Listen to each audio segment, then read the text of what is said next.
Muy bien, pues continuamos. Continuamos con la segunda parte del estudio del libro de Daniel en el capítulo 2. Es un capítulo importante. No voy a meter mucho problema de teología, pero sí que hay algunas cosas que son buenos que nosotros las planteemos y las conozcamos. En primer lugar, sabemos que la columna vertebral del capítulo 2 es una visión de Nabucodonosor.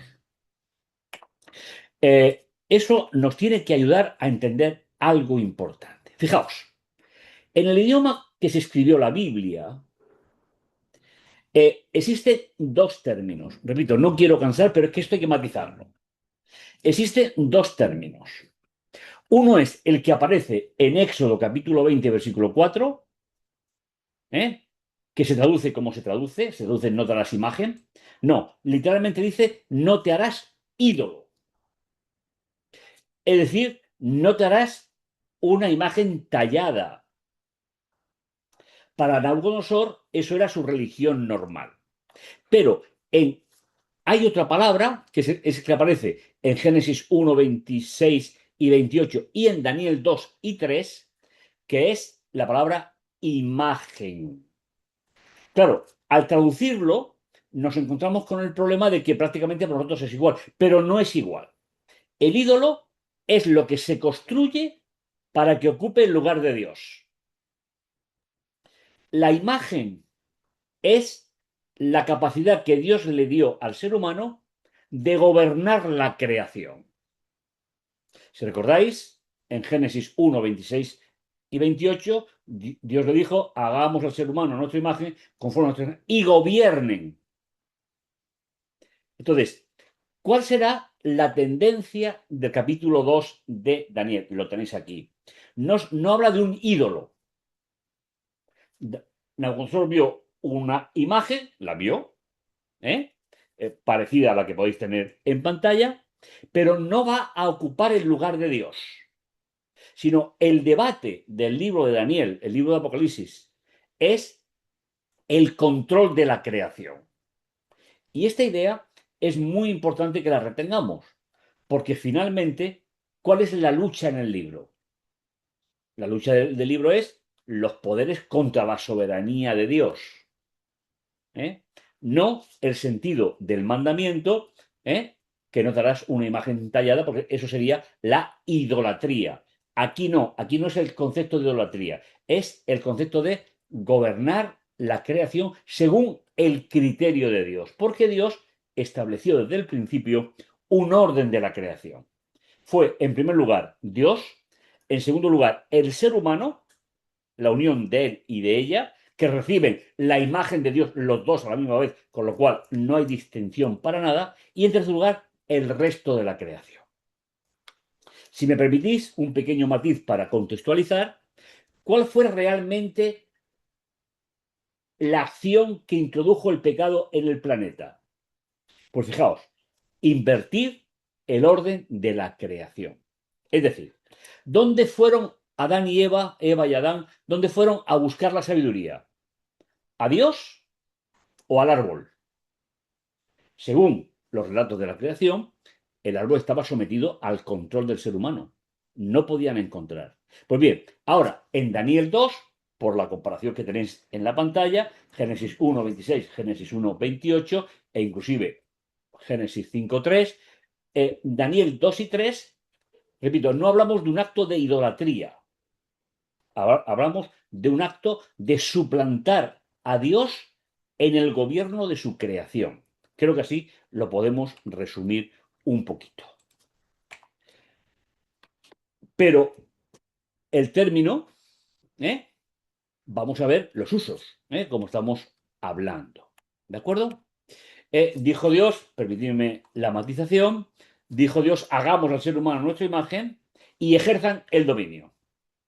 Y el versículo 28 dice exactamente igual. Recordad, estamos hablando del orden de la creación. Dice, tú, oh rey, 2:31, estamos en la introducción del capítulo 1, estabas mirando y aquí una enorme Shelem, no es ídolo, ¿vale? Entonces, Daniel sabe perfectamente de qué está hablando y Daniel se lo va a explicar al rey. el problema de Daniel, permitidme volver a repetir el concepto porque es trascendente, el problema del libro de Daniel es el control de autoridad sobre la creación. Si recordáis, en algún comentario del libro de Apocalipsis, en el capítulo 14, se dice, adorad al que hizo la tierra, el cielo, el mar, porque todo el concepto es un concepto de control de creación, ¿vale? Entonces, tú, oh rey, estabas mirando y aquí una enorme selem, ese es el término, estatua.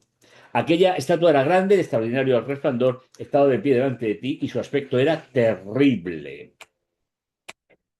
Y fijaos para justificar esta idea. Repito, no estamos explicando el capítulo todavía. En el capítulo 2, versículo 37 y 38, tenemos la explicación que Daniel le da al rey porque Daniel entiende el concepto que estamos hablando. Daniel conoce el mandamiento, no te harás ídolo o estatua para idolatrar, o el concepto de control de la naturaleza. Pues fijaos, dice, tú, oh rey, eres rey de reyes porque el Dios de los cielos te ha dado el reino, el poder, la fuerza y la gloria. Y donde quiera que habitan los seres humanos, o los hijos de los hombres, las bestias del campo y las aves del cielo, Él los ha entregado en tu mano y te ha dado sobredominio de ellos. Tú eres la cabeza de oro. ¿Veis? Es decir, cuando entramos en el concepto de qué es lo que qué es lo que hay en juego en el capítulo 2 de Daniel, no es la idolatría. En todo caso, en el 3, todo caso, sino es el control de la creación. Y independientemente, porque no lo hemos visto, pero independientemente de por qué Nabucodonosor llega a gobernar el territorio de Dios, la realidad que tiene el capítulo 2 es que está gobernándolo. Y la visión va a tener la gran genialidad divina de que el Señor le está mostrando, cuidado, tú perteneces al segundo estamento de la creación, oh rey. Mi creación la pongo en tus manos como la puse en la mano de Adán y Eva. Pero no te olvides que aunque tienes el control sobre toda la creación, no puedes entrar en esa lucha, que entra, vamos y entra, pero que no puedes entrar en esa lucha política-religión, que va a ser el segundo gran movimiento del libro. Ese concepto de aglutinar la religión y la política para borrar la imagen de Dios en la creación. La pedagogía divina. El versículo que acabamos de leer constituye un punto de inflexión en la narrativa y posee una conexión con Génesis 1, 26 y 27. Desde el punto de vista filológico y teológico, lo que escribió y cómo se interpreta, Daniel está describiendo a Nabucodonosor con términos que recuerdan deliberadamente el mandato creacional otorgado a Adán. Y aquí Adán no es él.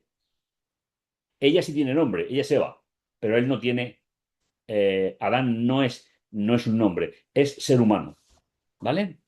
Con lo cual, esto nos va a permitir leer el capítulo de una manera determinada. Dios crea una imagen viva, prohíbe las imágenes idolátricas que pretenden sustituirlo, la diferencia entre Génesis 1 y Éxodo 20, y juzga las imágenes políticas que absolutizan el poder humano. Fijaos, aquí tenéis un esquema precioso.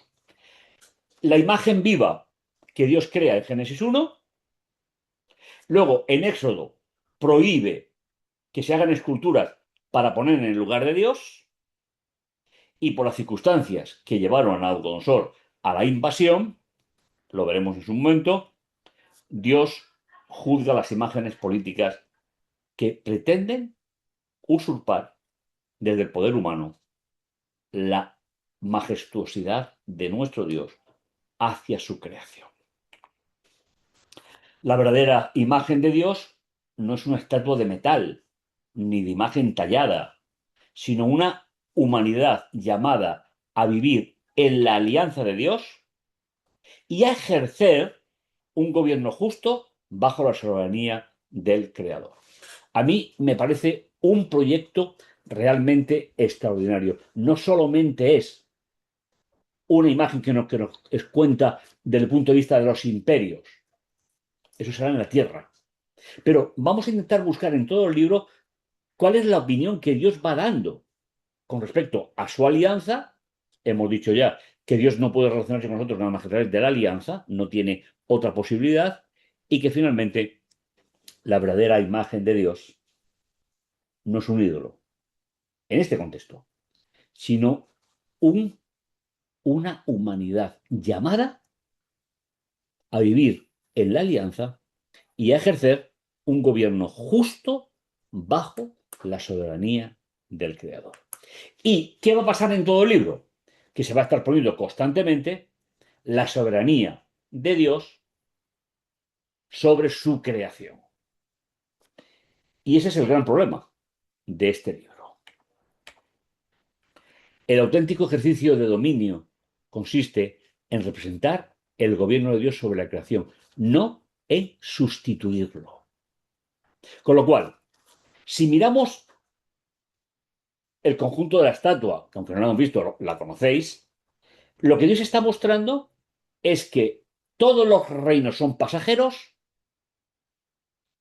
que ninguno es definitivo, hasta la intervención de Dios. Y repito, no solamente nos va a contar una historia o una profecía, me da igual, sino que nos habla de representantes del regalo de Dios controlando su creación. Esa es la diferencia entre el ídolo y la imagen. Por lo tanto, ¿qué es lo que tenían que haber hecho los reyes? ¿Qué es lo que tenían que hacer los creyentes? Representar el gobierno de Dios y no sustituirlo. La historia nos va a ir dando todos los detalles. Según la imagen de Daniel 2, es, en cierto sentido, la caricatura del llamado original del ser humano como imagen de Dios, y su destrucción anuncia que el reino de los cielos permanece para siempre. ¿Veis? La sucesión de los imperios, es decir, pase lo que pase en la historia, el reino de Dios permanecerá para siempre, mientras que los reinos son efímeros, ¿vale? Aunque se crean otra cosa. La pedagogía divina, y estamos concluyendo, presenta en el libro de Daniel, presente en el libro de Daniel, orienta al lector a discernir dentro del proceso profético y de los acontecimientos que tienen que ver con el tiempo del fin, qué poderes, qué personajes reflejan el llamado original de Dios al ser humano. Y cuáles, por el contrario, ¿veis? Shelen y Peschel, y cuáles, por el contrario, degeneran en un ídolo absolutizado el poder y la reclamación de obediencia que solo corresponde a Dios. Por lo tanto, vamos a verlo en dos planos. La historia transcurre por decisiones humanas, pero a la vez transcurre por diseño divino. Con lo cual, estaréis de acuerdo conmigo, entiendo, que solamente puede hacerlo Dios. Nosotros no tenemos ese equilibrio, pero Dios sí. Daniel 2, ¿vale? Ya entramos directamente. Fijaos, una de las características más interesantes de la literatura hebrea, toda, inclusive el Nuevo Testamento, es que con frecuencia las ideas no se organizan siguiendo el desarrollo lineal, sino mediante estructuras literarias cuidadosamente diseñadas.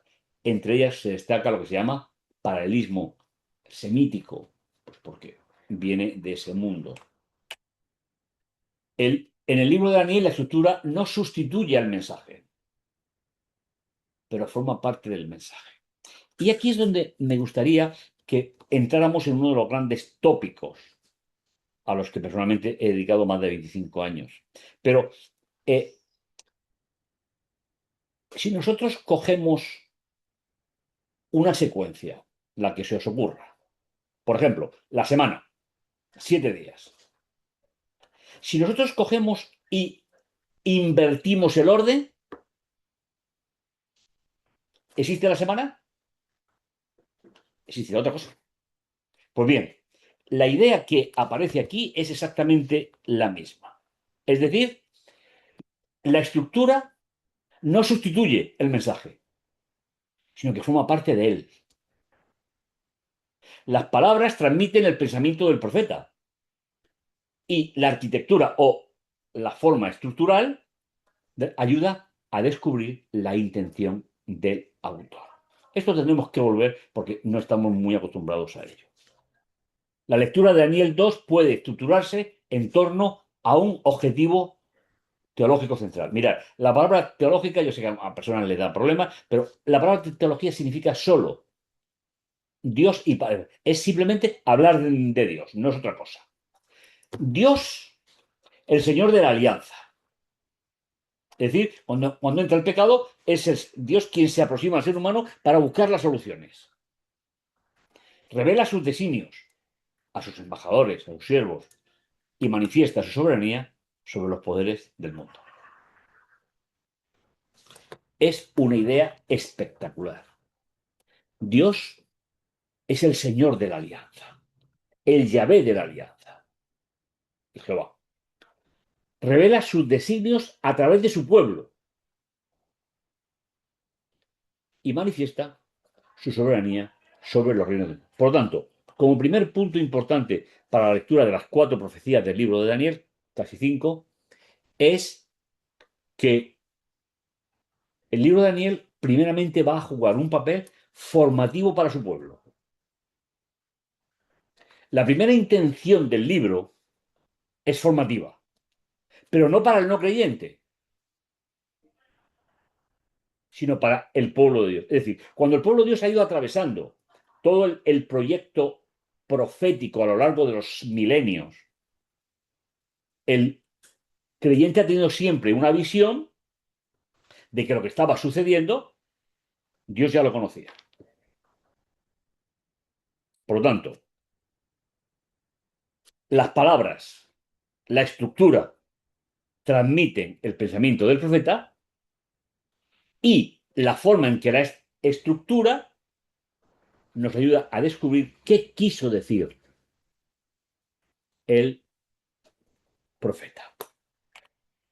Fijaos, así se escribe el capítulo 2 y se escriben todos, prácticamente al 100%, todos los libros de la Biblia. Ellos lo hacen a través de ideas paralelas. Fijaos, esta corresponde con esta corresponde con esta. Y ellos tienen la particularidad de poner lo más importante en el centro. No es el problema de la época filosófica griega, es decir, 3, 4 siglos antes de la venida del Mesías, que inventaron nuestro sistema. Introducción, desarrollo y conclusión. Pero esa estructura no la vamos a ver en la Biblia, en ningún libro. Fijaos, la primera parte. El misterio de la historia permanece oculto a los imperios. ¿Cuál es la visión paralela? Los reinos de la tierra reconocen la soberanía de Dios, el Dios de la alianza. ¿Veis? ¿Cómo comienza el capítulo? El capítulo comienza con que la historia está vedada para el ser humano. El ser humano no puede conocer lo que va a suceder si no es por revelación divina. Pero una vez que se hace toda la estructura, ¿cuál es el final de este relato?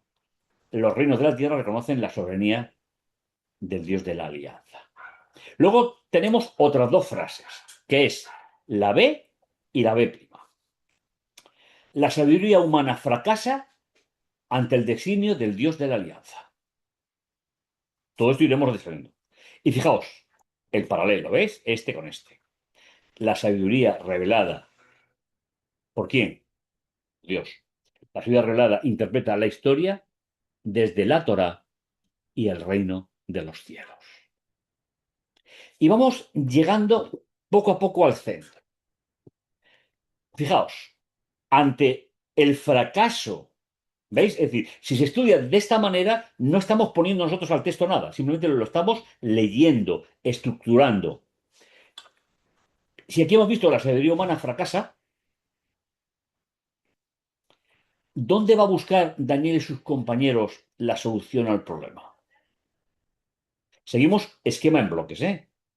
La comunidad de la alianza, es decir, los que son el pueblo de Dios ahora en Babilonia, como nosotros lo somos en el periodo de los pies de hierro y de barro, la comunidad de la alianza, es decir, los que se relacionan con Dios según su propio sistema, busca en la oración la memoria del Dios fiel. Es una idea preciosa. Y tiene un paralelo. Hay una memoria de agradecimiento dirigida al Señor de la historia y ese Señor de la alianza. ¿Y para qué se escribió el capítulo 2? Fijaos, lo tenemos aquí. La revelación del misterio. Se ora, se revela y se agradece. ¿Han puesto de nuevo los jóvenes hebreos a Dios en primer lugar? Lo han puesto. Por lo tanto, tenemos que ver la historia primero como profecía, después como historia y después como tiempo del fin o eternidad. Y todo eso ha sido revelado por Dios al ser humano para que sepamos que todo lo que ocurre debajo del sol, todo, Dios lo conoce.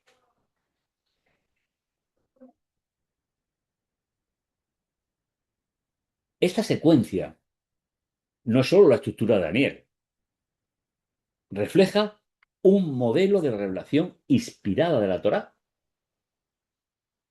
Dios guía a su pueblo desde la incapacidad humana hasta el conocimiento de su destino mediante la fidelidad a la alianza.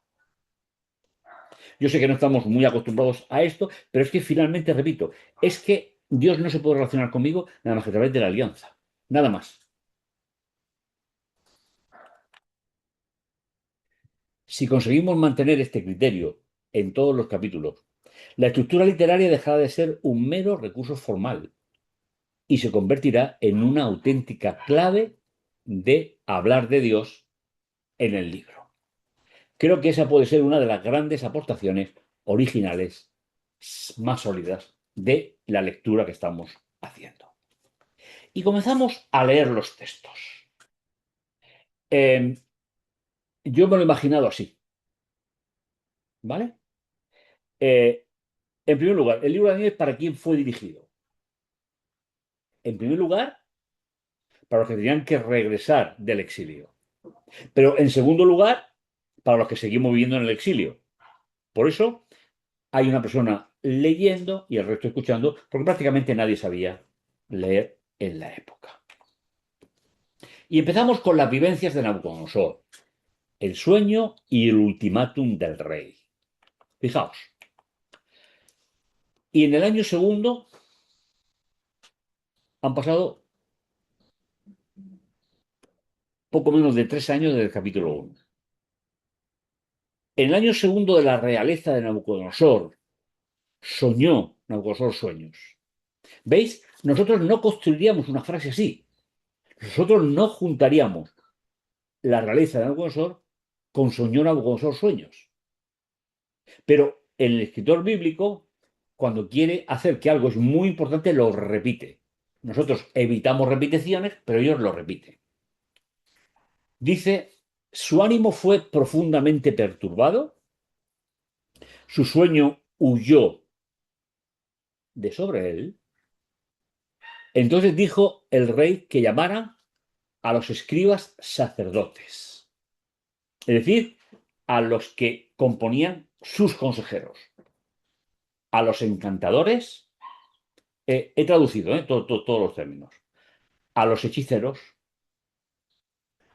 caldeos, los que eran especialistas en magia, para declarar al rey sus sueños.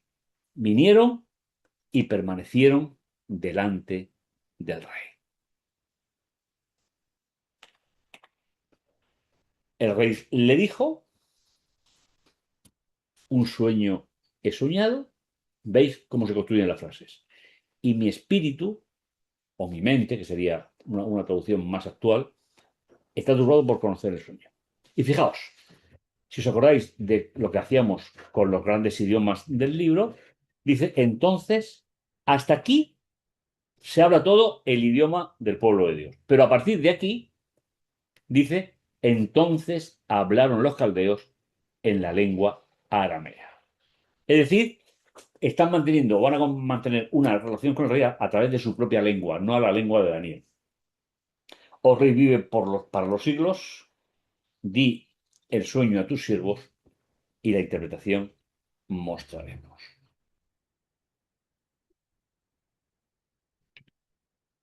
Estos 4 versículos mencionan los 3 grandes temas del capítulo. En primer lugar, el rey está inquieto y habrá que preguntarse por qué. En segundo lugar, la insuficiencia de la sabiduría humana. Ay, cuánto daño hace esa frase, yo creo, yo pienso. Entonces tenemos la revelación. Y en tercer lugar, la futura revelación de los misterios por parte del Dios del cielo, del Dios de la alianza. Estos 3 parámetros nos resumen esos primeros 4 versículos del capítulo 2.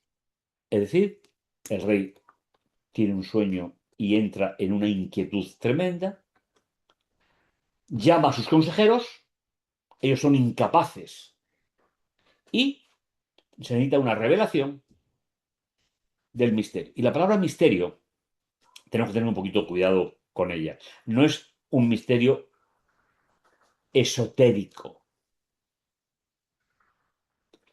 como suele utilizar el término. No, el misterio es para el ser humano, no es para Dios. Pero Dios va a utilizar las creencias de la época para evangelizar al rey pagano. La incapacidad del conocimiento humano para conocer los designios de Dios de la alianza. Ese es el gran objetivo de esta primera parte del capítulo 4. ¿Cuál es el trasfondo político religioso de esta sección? ¿Veis? Siempre vamos a estar andando de conceptos políticos y religiosos. Y todo el mundo, inclusive los pies de hierro de barro, intentan unirlo siempre. Y ahí viene el gran problema de la historia. Porque para Dios, la religión es una cosa, es la forma de relacionarme con Él. Y la política es la forma de relacionarnos entre nosotros. Ocupan esferas completamente diferentes. Pero todo lo que es Daniel y Apocalipsis va a haber una lucha permanente en usurpar la soberanía de Dios, que sería la parte espiritual, por los poderes políticos. En Babilonia y los imperios sucesivos, el Estado era la religión y la religión era el Estado. Ese es el gran planteamiento. Nabucodonosor creía, y esto es muy importante, que a través de los sueños y visiones, sus dioses le comunicaban mensajes importantes para el futuro de su vida y del imperio. Y aquí es donde podemos empezar a ver ya esa inquietud en el rey. Ellos creían, pensaban, aceptaban que el sueño del rey era la transmisión por parte de las divinidades del mensaje para el rey. Pero Dios va a utilizar, y esto es importantísimo en el capítulo, va a utilizar la propia cultura, la propia creencia del rey. Dios le podía haber transmitido directamente el mensaje al rey, pero no lo hace. No lo hace porque va a demostrar un proceso. Fijaos, si volvemos brevemente hacia atrás, vemos, el rey está inquieto. ¿Por qué? Porque tiene un sueño y no sabe qué significa. En segundo lugar, la insuficiencia de la soberanía humana. Y en tercer lugar, la revelación. Ahora vamos a ponernos en el lugar de Daniel y sus compañeros. A través de la revelación, van a calmar al rey y van a demostrar que la sabiduría humana no llega a conocer los designios divinos. Fijaos qué tema tan maravilloso el que tenemos delante nuestro. Porque finalmente es que esto no ha cambiado ni va a cambiar para Dios. Nosotros tenemos que saber manejar la creación según el criterio de Dios. Es decir, primeramente Dios, segundamente el ser humano, tercero, el resto de la creación.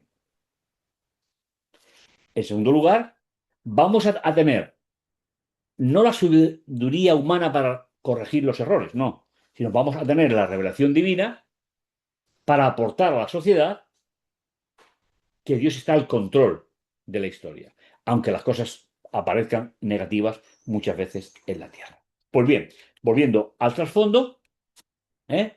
Eh, no tener acceso a estas revelaciones se entendía como un castigo de esos dioses. Así podemos entender la zozobra. Finalmente, el término habla así como que mentalmente se quebró. ¿Vale? El rey, y no vamos a avanzar mucho más hoy, porque son conceptos muy, muy, muy importantes, y nos vamos a quedar aquí. Es decir, empezaremos la vivencia de la y el ultimátum, que es donde se va a revelar que la sabiduría humana no puede descifrar el sueño y que es la revelación la que pone en manos de Daniel la solución para el problema. Por eso, yo os invito a la reflexión, os invito a la consideración de los términos importantes y, sobre todo, que sepamos ver los dos planos de la profecía. Dios está al control, pero en la tierra los reyes se creen que están al control. ¿Cómo se entiende este interrogante? Se entiende a través de la revelación, no a través nunca del pensamiento humano. Y con esta idea nos quedamos en el día de hoy para seguir disfrutando de la lectura de estos textos.